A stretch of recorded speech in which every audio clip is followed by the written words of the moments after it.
Юпитер 4К Ультра HD сапада. НАСА-ның Хаббл ғарыштық телескопы түсірген кескіндер. Юпитер бетінің бұрын байқалмаған ерекшеліктерін ашады.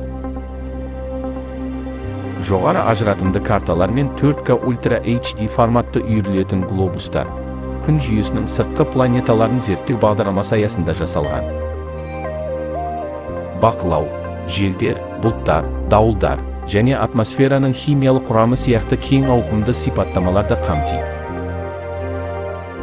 Жыл сайын өткізілетін осы зерттеу ғалымдарға алып планеталардың уақыт өте қалай өзгеретінін көруге көмектеседі.